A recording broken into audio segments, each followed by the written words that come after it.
하다하다 MBTI까지 한번 파보겠습니다. 등장한 인물들 중 성격을 명확하게 알 수 있는 인물들 위주로 편성했습니다.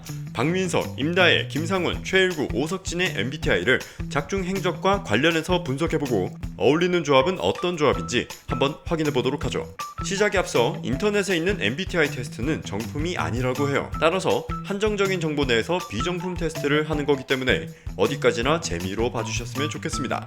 우선 박민석 일병입니다.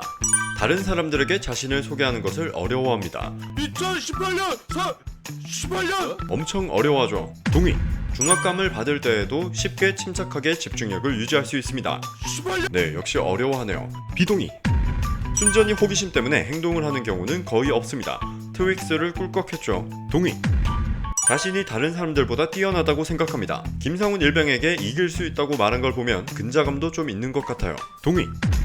종종 다른 사람들의 감정에 공감하기가 어렵습니다. 김상훈 일병을 개빡치게 한 수통 탈취 사건을 생각해보면 평소에 그렇게 남의 감정을 신경 쓰진 않는 것 같아요. 물론 밤에 미안해서 운 적도 있었으니 이건 적당히 동의를 해야 할 것 같네요. 종종 다른 사람들을 부러워합니다. 촬영했을 때 김상훈 일병처럼 에이스가 되고 싶다고 부러워했죠. 동의. 협동 작업을 수행하는 경우 협력적인 자세보다 올바르게 행동하는 것이 더욱 중요합니다. 소대장 말에 그냥 넘어갈 법도 한데 실제 계급 말입니까? 하고 물었죠. 이런 모습을 보면 짬이 어느 정도 차면 고집도 좀 생길 것 같아요. 동의. 그렇게 검사 결과 MBTI는 INTP, 논리적인 사색가로 나왔네요. 논리적인 사색가. 별로 안 어울리는 것 같은데 다른 유형은 뭐가 있는지 한번 볼까요? 분석형, 외교형, 관리자형, 탐험가형으로 나뉘는데 여기 유형들 중에는 박민석 일병과 어울리는 게 딱히 안 보여요. 우리가 생각하는 박민석 일병은 아마 고문관형으로 따로 분류를 해서 모험을 즐기는 탈영병 정도지 않을까 싶은데 검사지에서는 원래 어떤 성격이라도 능력이 뛰어난 걸로 나오니 일단 넘어가자고요. 다음은 김상훈 일병입니다. 중압감을 받을 때에도 쉽게 침착하게 집중력을 유지할 수 있습니다. 초뱅편에서 밤중에 으슥한 분위기를 느끼는 도중 갑자기 등장한 박민석에게 깜짝 놀라는 장면이 있었죠. 이 장면을 보면 그렇게 침착하진 않은 것 같아요. 비동의. 논쟁에서 이기는 것이 상대방을 불쾌하지 않도록 하는 것보다 더 중요합니다. 박민석을 설득할 때 본인도 박민석만큼 적응을 못했다고 대충 얼버무리며 박민석의 마음을 풀어줬죠. 또 평소 대화에서도 최일구 상병의 말에 굉장히 적극적으로 동의를 해주는 모습을 보입니다. 비동의. 보통 여행 계획은 철저하게 세우는 편입니다. 박민석을 놀릴 때 굉장히 구체적인 대본을 준비했고 아침 점호 편에서 무계획적인 최일구 상병에 반해 나중에 영창 가는 것 아니냐고 염려를 하기도 했죠. 동의. 부모로서 자녀가 똑똑하기보다는 착하게 성장하기를 바랍니다. 똑똑한 것과는 거리가 좀 있었던 박민석 입병의 진급식에서 조용히 아빠 미소를 지으며 박수를 쳐줬었죠. 동의. 이렇게 테스트를 진행해본 결과 김상훈 일병의 MBTI는 ESFJ로 사교적인 외교관이군요. 설명을 보면 사교형 사람은 친구나 지인의 세세한 상황마저 기억하는 경향이 있고 도움이 필요한 순간에 따뜻한 마음으로 대화의 상대가 되어줍니다. 야, 이건 빼박 김상훈 일병인데요. 박민석 입병의 똥 싸는 시간까지 외우고 있었으니 말이죠. 다음은 최일구 상병입니다. 보통 대화를 먼저 시작하지 않습니다. 아니죠, 말이 굉장히 많죠. 비동의. 순전히 호기심 때문에 행동을 하는 경우는 거의 없습니다. 아침 점호를 실내 점호로 하기 위해 군단장님에게 전화를 해보라는 무리수를 두기도 했었죠. 비동의. 사람들 때문에 화나는 일이 거의 없습니다. 박민석 입영 때문에 고혈압이 왔다고 했죠. 비동의. 부모로서 자녀가 똑똑하기보다는 착하게 성장하기를 바랍니다.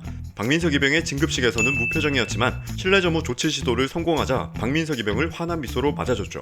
능력 중심입니다. 비동의. 이렇게 알아본 최일구 상병의 MBTI는 ESTP로 모험을 즐기는 사업가군요.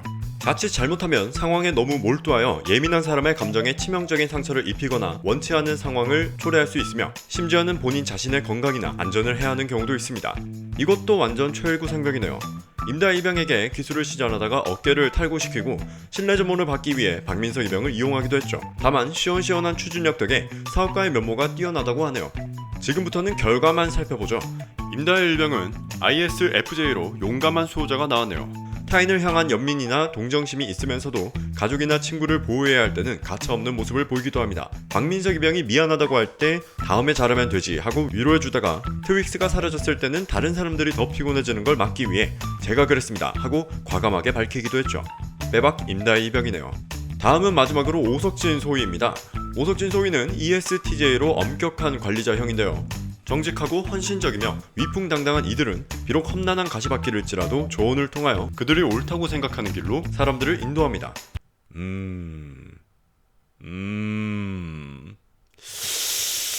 네, 비슷한 것 같네요. 그럼 앞서 결과들을 바탕으로 인물 간의 최고의 조합과 최악의 조합을 꼽아볼까요?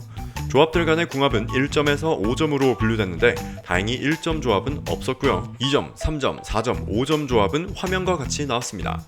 궁합 점수가 가장 낮은 캐릭터가 박민석 일병, 점수가 가장 높은 캐릭터는 의외로 오석진 소이고 소대원들 중 최일구 상병과 가장 안 맞다고 나오네요.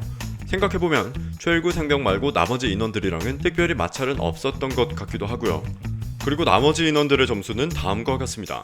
박민석의 꼴찌인 것 말고 나머지 결과가 다 생각했던 바와 다른 것을 보니 역시 MBTI 테스트는 재미로만 해야겠다는 생각이 드네요. 특히 우리의 빛상훈이 4등이라니 납득할 수가 없죠. 네, 그럼 지금까지 신병에 출연한 캐릭터들의 MBTI와 그에 따른 궁합 점수를 살펴봤는데요. 테스트 자체도 그렇지만 작중에서 캐릭터의 성격을 온전히 드러내기엔 시간이 부족한 면도 있었으니 단순히 재미로 한번 테스트해봤다는 점 알려드리면서 이만 인사드리겠습니다. 시청해주셔서 감사합니다. 의방!